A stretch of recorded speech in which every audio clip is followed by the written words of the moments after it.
The Pre-Med Years is part of the MedEd Media Network at mededmedia.com. This is the Pre-Med Year, session number 213.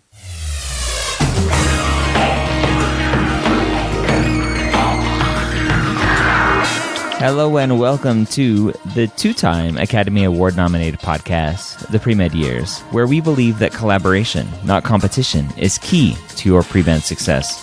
I'm your host, Dr. Ryan Gray, and in this podcast, we share with you stories, encouragement, and information that you need to know to help guide you on your path to becoming a physician. Welcome back to the Pre-Med Years. If this is not your first time joining us, and if it is, welcome. You are lucky enough to be joined today with the lovely Allison Gray. Hello. How you doing, Allison? I'm good. How are you? I'm doing great. It's been a while, as always. Yep. I make some cameos here and there. Whenever I welcome you down to the dungeon. Yep. All right. Today, we are going to talk about... Well, first I want to talk about the Specialty Stories podcast, because that was released last week. I played it here on the Pre-Med Years feed. So if you tuned in last week to hear me and interview somebody interesting, I was interviewing somebody interesting, but it was for a different podcast. So I got a lot of great feedback on that, and the Specialty Stories podcast that's coming out today, as this podcast is coming out, is all about a community emergency medicine physician, all about talking to him and learning his story.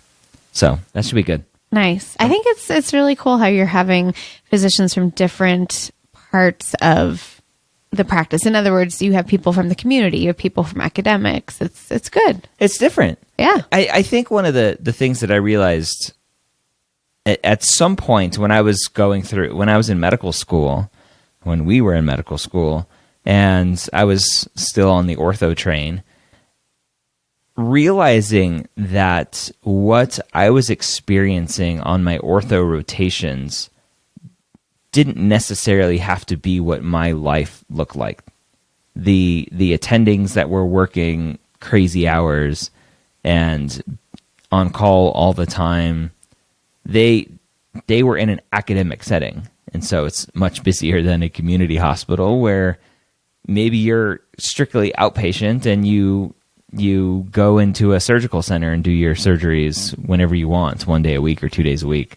So completely different settings. So I realized early on that as medical students, as you're exposed to this, what you see, you may be turned off by it, not realizing what the other 80% of the population lives like, because it's the majority of physicians are in community. They're not in academics. Absolutely. And even, within one specialty, what you see people doing when you're a resident, when you're a medical student, it could be vastly different depending on geography and whether you're a referral center, what level trauma center you are. There are so many different things that play into it.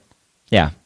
And one of the extra levels, I wanted to talk to women and men because their experiences are going to be different as well. Yeah, very true.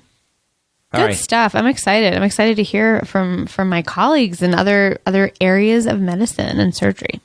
Yeah, 4 podcasts a week. Yay. It's awesome.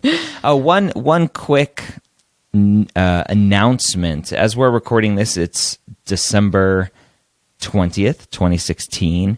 I was just asked to speak. I asked them to see if I could speak, and then they offered me an invitation to speak at the California State University San Bernardino, so Cal State San Bernardino, their pre-med conference on January 14th. So if you are in the area, I'd love for you to come join us January 14th again at CSU San Bernardino. That's awesome. Yes. Very, very cool. Yes. All right. So today's episode, I got the inspiration for today's episode based on a post in the Facebook group. And if you're not in our Hangout group, go to medicalschoolhq.net/group. And it started with this post, and I'll read it. It says, "Hey everyone, hope all the other students out there are surviving finals, period. So I'm pre-med, obviously, and I am currently doing computational biomath research. I'm trying to decide whether to major in computational bio, which I've never heard of before. Have you?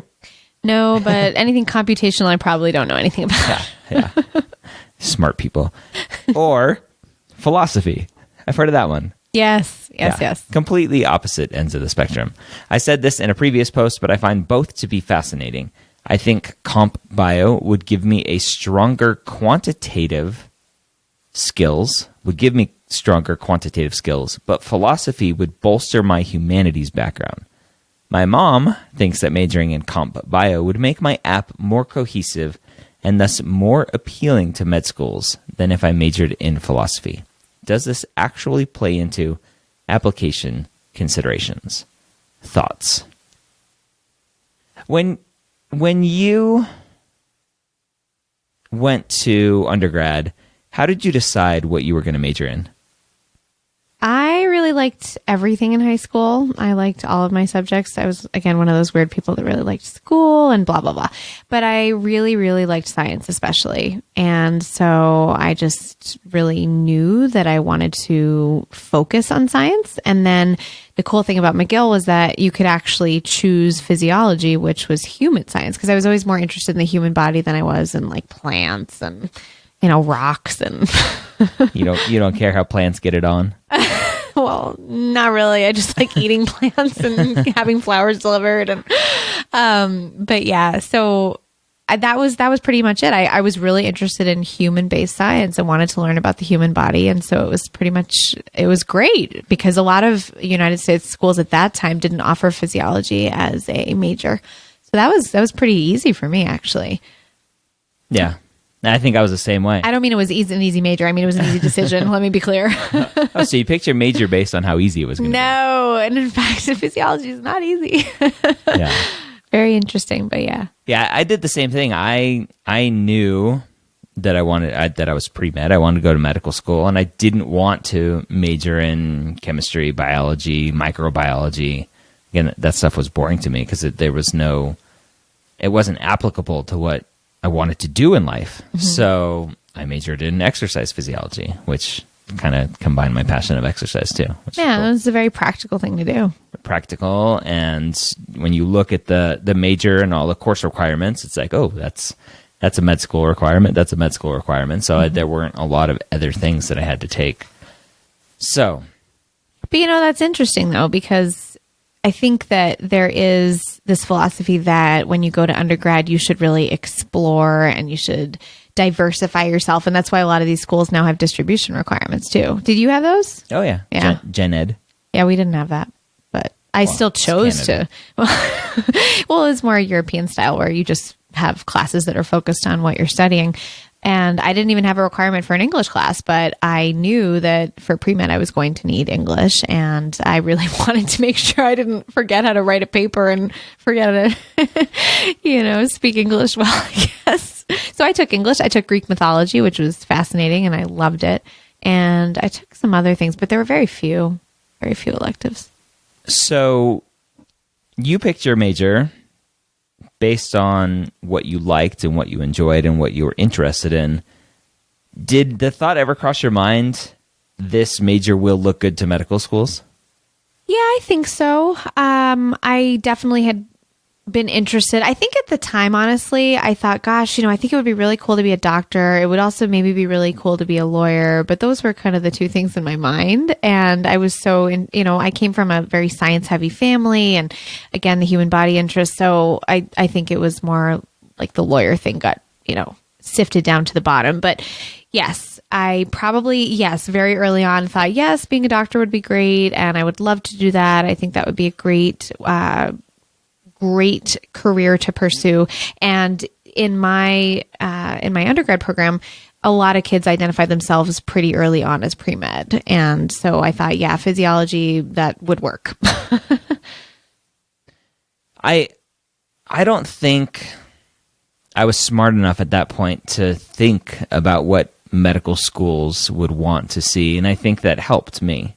And what I tell students now is it doesn't matter what medical schools want. You need to study what you're passionate about, what you're interested in. And you were interested in science. I was interested in physiology and learning about the body.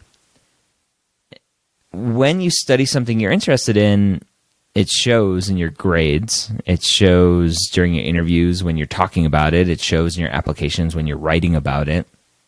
So it's important to pick something not just because your mom says so, or you think that the medical schools are looking at that major and going, okay, this person really wants to be a doctor. He majored in computational bio. Which maybe he's interested in. But yeah, I think when you go to college, it may be one of your last opportunities, unless you do a lot of graduate work or go abroad and take time off to explore the world. It may be one of your last opportunities to really explore areas that you are interested in, like philosophy or like art history. And it's a great time. You're young, or maybe you're not young, you're whatever age you are, but it's a great time to have the opportunity to study other things that you may not be able to have time to focus on later. When you get to medical school, there is no time to study anything else. So if you have interest, I think it's great also just for your soul, for your life, for your just your brain to learn what you want to learn when you have the chance to do that. I agree with you. I think it's good for diversifying what you bring to the table. Mm-hmm. Which, it's funny, just to kind of a sidebar, what you just mentioned, bringing to the table. I was doing mock interviews with a student who just interviewed at Stanford, which, if he gets in, awesome. It's Stanford, obviously. And he wrote me back and told me about the interview day, and mentioned that they specifically said, what we are looking to do is build a diverse community of students. They're not looking for all 4.0, 528 MCAT students. They're looking for students with different backgrounds and different experiences and different educations, and to build a community of, I think, 90 people at Stanford. So definitely. it's important. And I've heard that from I think even when I was a med student, I remember, or not a med student, but a pre-med student, I remember hearing that when I would go to visit medical schools for interviews, and they would say that we're looking for a diverse community and people who bring different skills and different backgrounds. So I wish, honestly, that I had had the opportunity to explore more, because my program was so regimented and there were so few spots where you could take an elective. I wish I'd had the opportunity to do more. Yeah. One thing that I wish I did during school, during my undergrad years, was do a semester at sea. Oh, yeah. A friend of mine did that and loved it. That'd been awesome. Good times. Although, how often do they dock? If you get seasick, you're kind of screwed. Yeah, but that's the best part of going on a cruise, is just being at sea and you've being said in the that. middle of nowhere. That's right. It's awesome. All right. So what we've talked about so far isn't really the heart of what I wanted to talk about today. So I mentioned to the student, major in whatever you want, right? My general advice, do whatever you want. And he responded back, I guess a second issue is that I do like philosophy more, but comp bio would be more viable as an alternative to medicine on the off chance that I don't get into it. Thoughts on this? Plan B. Mm-hmm. Did you have a plan B? I did not. I was asked immediately when I told my pre-med advisor about my interest in pursuing medicine. She almost immediately asked what my plan B was, which I thought was really offensive and rude, because she had met me like 2 minutes prior. And that was part of the whole thing of how my advising was not very helpful when I was a pre-med student. But I was asked about that, and I was asked at one of my medical school interviews, what would you do if you couldn't become a doctor? But I did not go in with any sort of plan B in mind. What would have plan B been, looking back at it now? I think at the time, looking back now, I'm not sure. At the time, I think I thought, well, I would go into research or be a scientist. And I don't really think I knew really what that meant even. But my mom had been a scientist and had been a biochemist and done research. And I thought, well, I love science. If I couldn't be a doctor, I guess I would go into science. But I didn't really believe that, because I really wanted a job and a career in which I could really work with people and contribute to people one-on-one. And I didn't know that, at least at that time, to me, the idea of research meant really more bench research and being with pipettes and tubes and not necessarily contributing in a direct way in terms of a healing way. And in clinical research, I think that's a lot different and not something that I appreciated at the time. But yeah, I had this vague idea of what a scientist was. And I think that's what I told myself. What did you think? Did you have any plan B? No. I wanted to cut people. I wanted to be an orthopedic surgeon. I'm glad you didn't come up with a plan B to cut people in a different way. That could have gone very dark. Dexter much. Yeah. Black market appendectomies, I guess. No, I think that was all that I wanted to do. I think originally I wanted to be a physical therapist, and that morphed into being an orthopod, but maybe I can see going into physical therapy or something, but I didn't. That was all I knew I wanted to do, so I didn't have a plan B. And my advice now when I talk to students is don't have a plan B. And that's because of research out there from psychology research about how having a plan B allows you to take your foot off the gas and kind of accept a plan B if things get a little bit hard with your plan A. Mm-hmm. And as you know, and as I know, plan A, getting into med school, is hard. Absolutely. There's going to be bumps in the road. There's this little thing called the MCAT. Did you like the MCAT? No. Wow. I thought you were going to say yes. I loved it. I did not enjoy the MCAT because it had a lot of physics. It was all Scantron. It was a million bubbles. It was an arduous test. And it was a huge, like a lot of pre-meds talk about now, it felt like a huge hurdle and a huge mountain to climb, and it was exhausting. It was not one of my favorite tests. Did I like taking USMLE? Absolutely. Those are fun tests. That's when you're in med school and you're taking those board exams. But the MCAT is not, it felt at the time like it did not have practical information that was going to help me as a doctor. I don't think I appreciated that physics was helpful for physiology and that chemistry was going to help me for renal and all these sorts of things. You don't appreciate that at the time. So yes, no, I did not enjoy the MCAT, Ryan. Did you? Not at all. Not at all. So it's funny. I've given this advice to many students. Don't have a plan B when it comes to applying to medical school, being a physician. One of the students that I did some mock interviews with last year, a non-traditional student, I had him on the podcast, Kane. I had him on a while ago. He got into UCF, great medical school. He actually posted after he had already been accepted to medical school, he went and posted on Student Doctor Network. Like, what are my chances? Here are my stats. What are my chances? Just for fun. Just for fun. And so I'll post a link to it in the show notes, but it's an amazing post, and everybody's like, give up on your dream, dude. There's no chance. And they have these professors and attendings and all these other people that are just like, there's no chance. What are you doing? Oh my gosh. And here he is, a medical student at UCF now and doing well. But he mentioned in one of his posts in that thread that he's been told not to have a plan B. And one of the posters, who is a 5+ year member and is a professor at an academic something institution, blah, blah, blah, said, only a fool would give this advice. Wow. Says, and only a gullible person would take it. Wow.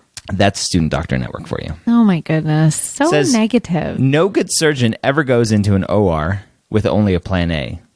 I agree with that. Mm-hmm. I agree with that. You need plan Bs in life, but not for being a physician. It said, they finished up by saying no good pre-med should lack plan B. So I'm going to post some links to articles, but if you just Google psychology having a plan B, a lot of stuff comes up about the research in having a plan B. And one of these titles says, having a plan B can hurt your chances of success. So there's a lot of research out there, papers out there that have been published in psychology journals about plan Bs. So I think if you have a plan B, as we talked about earlier, as soon as that poor grade comes in organic chemistry, and you're majoring in computational bio, whatever that is, and all of a sudden one of these medical school prereqs come along and you don't do so well, you start justifying to yourself, well, I do like my major, so I guess maybe I should just do that instead. And to those people, I say, cool, see ya. Because obviously being a doctor wasn't right for them in the first place. Would you agree with that? I would. I think that you have to keep your foot on the gas, and we all have bumps in the road. I failed a test right in the middle of my junior year in one of my physiology classes I'll never forget, and I burst into tears. It was the worst grade I think I've ever had, and I just my head was not in it because I was going on vacation, and it was a bad bump in the road. And I remember breaking down crying in the middle of this quadrangle in my university area and calling my mom and saying, Mom, what am I going to do? And I'm going to have to switch my major, and this is a disaster. And I think I cried about it probably for a couple days. And I remember I studied my butt off for the rest of the term. And then I took my final and I managed to get a C+, which was like, yay, I didn't fail the course. Who wants a C+ on the record? No one. But, and it was just, I remember calling my mom actually from Europe because I was in Europe when I got that final grade, and I was so delighted that I hadn't failed. But the point is, I cried about it for a little while, and then I picked myself up and I said, no, you're here. You have a path that you're on. You want so much to go and pursue being a physician. Don't let this bump in the road stop you. And if I had a true plan B that I could have just slid into, I think that it's possible I might have. I think having a plan B gives you, it lets you off the hook. Big time. And that is not something that's helpful to you. If you go and you apply for med school 5 times, 10 times, and it's not working out, that's a different deal, right?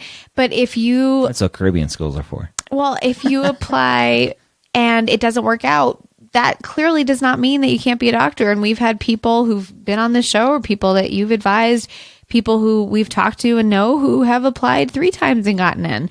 Someone who I was up in school with in Canada, she was teaching the med students and had been rejected several times and then finally got into med school. I think that the picture that's portrayed is so negative, and that, oh, if you have this combination of numbers, it's not going to work out, so you'd better get yourself a plan B. And that's not helpful psychologically. It's not helpful for your drive and your ambition, and all of those things should not get in the way of your passion and your drive. I agree with you completely. Good. You should. I'm always right. I think it's reasonable to understand why someone would consider having a plan B. And clearly, I mean, my advisor asked me, a medical school asked me, and we were talking about this earlier, what should I have said when the medical school asked me? Because I did not say probably what you recommend. I said, oh, I think I would be a scientist.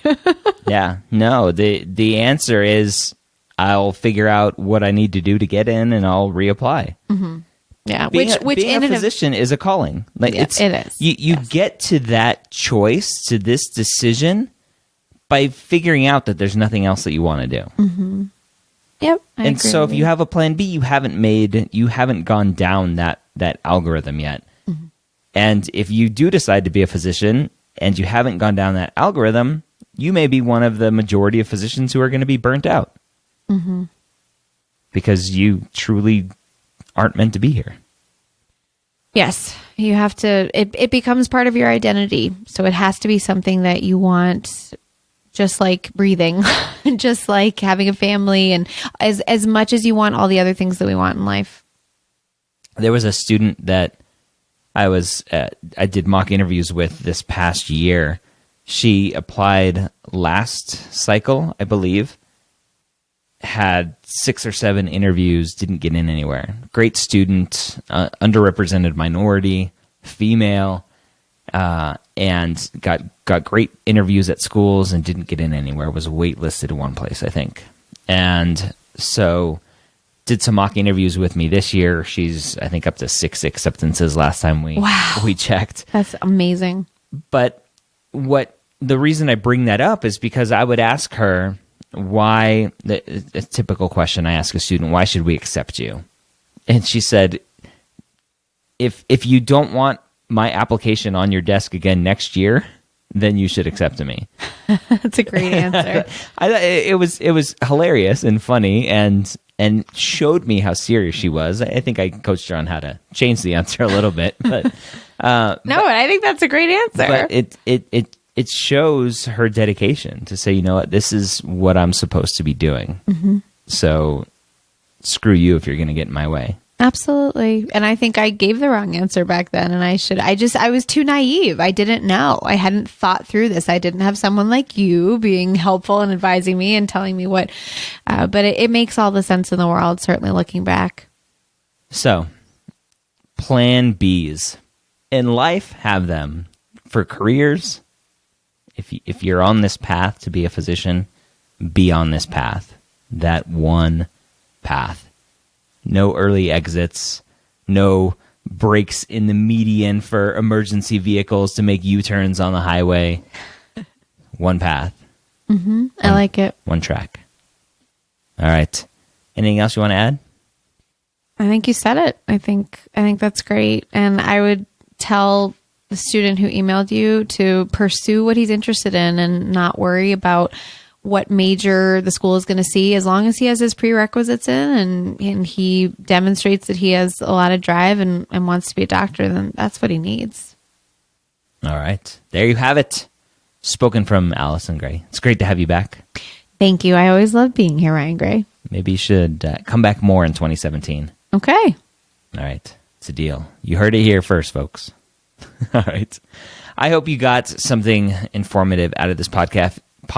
If you're struggling with your decision on pursuing medicine, not pursuing medicine, on what major you're choosing based on the viability of that major. And one thing we actually didn't talk about, I'll just kind of divert, that the majority of students who graduate from college don't use their major in their career anyway. So Very it doesn't true. really matter. Very true. Sorry, I'll throw that one in there. So yeah, if you're trying to decide what major to choose based on what career you want to have outside of medicine, if you're thinking of a plan B, then maybe you should just move over to plan B as your plan A.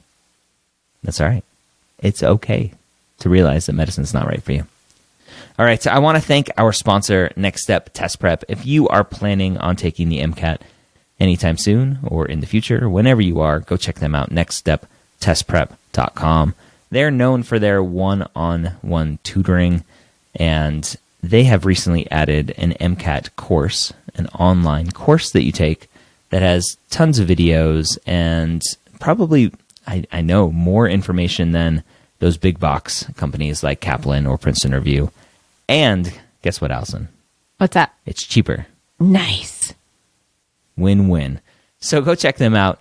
NextStepMCAT.com is the site for that. Use the code MSHQ, all capital letters, MSHQ. Save some money on the MCAT course, on their tutoring, on their 10-pack or 4-pack or 6-pack, whatever pack of MCAT full-length test questions you want to get from them. They have it all. NextStepTestPrep.com. Use the code MSHQ to save some money. Thank you for joining us. Literally us this time. I always say us when it's usually just me. But I'm here. I'm just In upstairs. Spirit. There you go. Thank you for joining me and Allison on this amazing podcasting journey. Podcasting 4 podcasts a week now with the Specialty Stories podcast episode. And you're going to join me on that one soon, talking about neurology. Nice. I'm excited. Yes. All right. Have a great week, and we'll see you next week here at the Pre-Med Years podcast.